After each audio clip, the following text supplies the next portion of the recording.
Friends, last video में हमने class 7 के साइंस के चैप्टर नंबर 2 के क्वेश्चन आंसर किए थे, जहां पर हमारे लॉन्ग आंसर टाइप क्वेश्चन तक हो चुके थे। अब देखिए हम डी से करेंगे।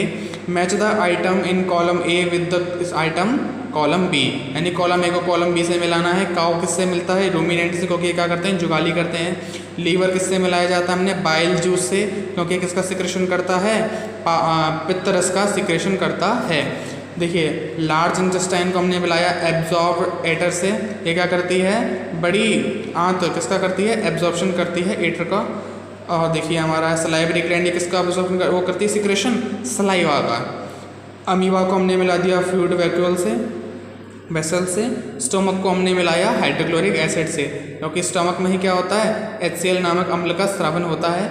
रेक्टम को हमने मिलाया storage of undigested food material से। स्मॉल इंटेस्टाइन को हमने इसके सामने सीधे तरीके से लिखा दिया डाइजेशन कंप्लीट स्टेट। ओके क्योंकि स्मॉल इंटेस्टाइन में हमारा भोजन तभी पहुंचता है जब भोजन का पाचन कंप्लीट हो चुका होता है। इस प्रकार से कॉलम ए को कॉलम बी से आप मिला लीजिएगा। ठीक है, अब आते हैं अपने फिल इन द ब्लैंक्स में। Saliva is secreted in the mouth by blank. तो देखिए हमारे मुंह में सलाइवा किसकी वजह से आता है? सलाइवरी ग्लैंड की वजह से। तो हमने यहाँ पे क्या फिल कर दिया? Salivary gland. ठीक है, और यहाँ पर देखिए शुरुआत में हमारा क्या था? ब्लैंक था, जिसको मैंने फिल कर दिया। लेकिन पहले हम पूरी स्टेटमेंट पढ़ेंगे। Help to move the food in the mouth easily and mix it well with the saliva. वह क्या है जो मुंह के अंदर उपस्थित होता है तथा भोजन को तथा सलाइवा को अच्छे तरीके से मिक्स करता है? क्या होता है वो? टंग, यानी कि जो जीभ होती है, हम जीभ की सहायता से ही तो भोजन में सलाइवा को अच्छे तरीके से मिलाते हैं, ताकि भोजन का पाचन अच्छी तरीके से हो सके। देखिए the bile juice produced by the liver help in the digestion of fats. जो पित्त रस होता है वह किसके द्वारा प्रोड्यूस किया जाता है? लीवर द्वारा। किसके लिए? किसके पाचन के लिए? फैट्स के पाचन के लिए। तो हमने क्या लिख दिया यहाँ पर? सीधे सीधे फैट्स को लिख दिया। अब देखिए अगला है the process of digestion is completed in the small intestine. जो भोजन का पाचन होता है वह कहाँ पर जाकर समाप्त हो जाता है? पूर्ण हो जाता है स्मॉल इंटेस्टाइन। छोटी आंत में पहुंचकर भोजन के पाचन की संपूर्ण विधि हो जाती है। In amoeba blank are used for procuring food. कि क्या होता है? प्यूसुडोपोडिया जो होता है वो क्या होता है? अमीबा का भोजन करने के लिए एक महत्वपूर्ण अंग होता है या फिर भाग होता है, इसलिए हमने क्या लिख दिया? प्यूसुडोपोडिया को यहाँ लिख दिया। The number of molar teeth present in an adult is 6। इसमें पूछा गया है कि एक एडल्ट में यानी कि वयस्क व्यक्ति में के मुंह में कितने मोलर दांत उपस्थित होते हैं? तो हमने क्या लिखा? 6। कितने दांत होते हैं? 6 दांत उपस्थित होते हैं। अब आइए अपने ट्रू एंड फॉल्स पर। Alternate response type questions, true and false. The tongue helps in making food with saliva. जो हमारी जीभ होती है वह भोजन को तथा लार को मिलाने का कार्य करती है। जी हाँ, ट्रू है ये। तो हमने क्या लिख दिया यहाँ पर? टी लिख दिया। The girl bladder temporarily store bile. जो गर्ल ब्लैडर होता है उसके अंदर ग्रंथि जो होती है उसके अंदर क्या होता है? पित्त रस भरा हुआ रहता है। बिल्कुल सही। तो हमने क्या लिख दिया? टी, जो किसको दर्शाता है? सत्यता को। The last part of the human alimentary canal is the large intestine. जी बिल्कुल नहीं। ये क्या कह रहा है? Last part of the human alimentary canal. नहीं, ये गलत है। तो हमने क्या लिख दिया? फॉल्स, एफ लिख दिया। Mucus helps in digestion of food. ये कह रहा है कि जो म्यूकस है, जो श्लेष्मा है, वो भोजन के पाचन के लिए मदद करती है। जी हाँ, तो हमने क्या लिख दिया? ट्रू, टी लगा दिया। The process of taking in food is called assimilation. जी नहीं, ये जो भोजन को करते हैं ना वो एसिमिलेशन नहीं कहा जाता। ठीक है, इसलिए हमने क्या लगा दिया? फॉल्स लगा दिया।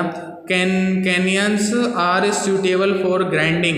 जो कैनियंस होते हैं वो हमारे ग्राइंडिंग के लिए नहीं, जो हमारे कैनियंस दांत होते हैं वो भोजन को पीसने में सहायक नहीं होते। जो कैनियन दांत होते हैं वो भोजन को पीसने में सहायक नहीं होते, इसलिए हमने क्या लिख दिया? फॉल्स लगा दिया। Gastric juice is secreted by the small intestine. जो गैस्ट्रिक जूस होता है वह किसके द्वारा निकलता है? स्मॉल इंटेस्टाइन के द्वारा। ठीक है, तो मैंने क्या लगा दिया यहाँ पर, नहीं निकलता है, ये असत्य बात है, तो यहाँ पर क्या लगा दिया मैंने, फॉल्स लगा दिया। The hardest substance in human body is a teeth enamel, जो मनुष्य का शरीर होता है उसके अंदर सबसे सख्त पदार्थ क्या कहला जाता है, टीथ एनेमल होता है। यह बिल्कुल सत्य है, तो मैंने यहाँ पे क्या लगा दिया, टी। और यहाँ पर आपके ट्रू फॉल्स भी कंप्लीट हो चुके हैं। अब देखिए मल्टीपल चॉइस क्वेश्चंस पे आते हैं, एमसीक्यूज पर। अब हम करेंगे एमसीक्यूज। देखिए जी, multiple choice question, okay. Which of the following helps in the digestion of food, निम्न में से कौन भोजन को पचाने में क्या करता है, सहायता प्रदान करता है। फर्स्ट था हमारा हार्मोन्स, सेकंड था हमारा न्यूट्रिएंट्स, थर्ड है हमारा एंजाइम्स ऑफ जूसेस, थर्ड और फोर्थ है अपना सलाइवा। तो देखिए जैसे ही हमने लाइन पढ़ी तो दिमाग में क्या आना चाहिए कि भोजन को पचाने के लिए कौन सहायता करता है, हार्मोन्स, जी नहीं।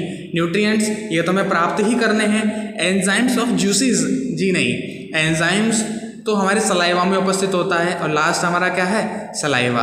तो क्या है, सलाइवा हमारे भोजन को पचाने के लिए क्या करता है, सहायता प्रदान करता है, इसलिए मैंने सलाइवा पर क्या लगा दिया, टिक लगा दिया। सेकंड है अपना the teeth which help in cutting the food we eat are, हमारे जो कौन से दांत होते हैं जो भोजन को काटने के लिए हमें सहायता प्रदान करते हैं। कैनियंस, इंसीजर्स, प्रीमोलर्स और मोलर्स। तो देखिए कैनियंस, जी नहीं, कैनियंस नहीं होते। हाँ, इंसीजर्स होते हैं, जो कि कैसे होते हैं, बहुत ही शार्प टीथ होते हैं, ठीक है, जो भोजन को काटने या फिर चीरने फाड़ने के लिए क्या होते हैं, आवश्यक होते हैं, इसलिए मैंने कहाँ टिक लगा दिया, इंसीजर्स पर। The teeth adapted for flesh eating are, वे दांत जो भोजन को, जो मांस को खाने के लिए आवश्यक होते हैं, वो कौन से हैं, प्रीमोलर्स, इंसीजर्स, कैनियंस और मोलर्स। तो देखिए मांस को चबाने के लिए किन की आवश्यकता होती है, मोलर्स की आवश्यकता होती है। ना हम प्रीमोलर से खा सकते हैं, ना इंसीजर्स से, ना कैनियन से, किससे, मोलर से खाया जाता है। ईच जो कंसिस्ट ऑफ ब्लैंक टीथ, हर जबड़े में कितने दांत होते हैं हमारे जो दोनों जबड़ों में कितने दांत होते हैं, हमसे ये क्वेश्चन पूछ रहा है। फर्स्ट है अपना 16, फिर है अपना 10 एंड देन है अपना 32 एंड देन ये कह रहा है हमारा 20। तो बताइए कौन सा होगा।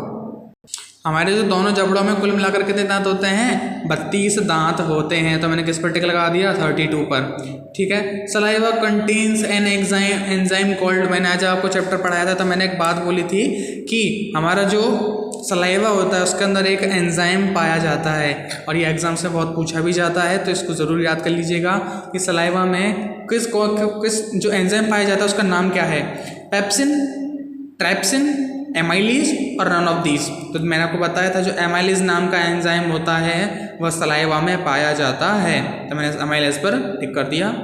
Absorption of food takes place in pancreas, small intestine, large intestine और लिवर। ये पूछ रहा है कि जो अवशोषण की क्रियाविधि होती है वह शरीर के किस भाग में होती है। पैंक्रियाज में, जी नहीं, पैंक्रियाज में भोजन का अवशोषण नहीं होता। स्मॉल इंटेस्टाइन में, मैं बताता हूँ आपको, स्मॉल इंटेस्टाइन में होता ही नहीं। लार्ज इंटेस्टाइन में बिल्कुल नहीं, लार्ज इंटेस्टाइन में तो वो फूड जाता है जो अनडाइजेस्टेड हो जाता है, जो मतलब जिन्हें हम डाइजेस्ट नहीं कर सकते वही तो फूड जाता है लार्ज इंटेस्टाइन में। लीवर तो फिल्टर का काम करता है, फिल्ट्रेशन का काम करता है वाटर का। तो बचा कौन सा हमारा, स्मॉल इंटेस्टाइन। और ये स्मॉल इंटेस्टाइन क्या करती है, भोजन को पचाने का कार्य और उसके अंदर से आवश्यक पदार्थों के अवशोषण का कार्य करती है, ठीक है। यहाँ पर आपके MCQs कंप्लीट और क्वेश्चन चैप्टर के पूरे क्वेश्चन आंसर्स कंप्लीट हो चुके हैं, ठीक है। इनको अच्छी तरीके से पॉज करके नोट कर लीजिएगा।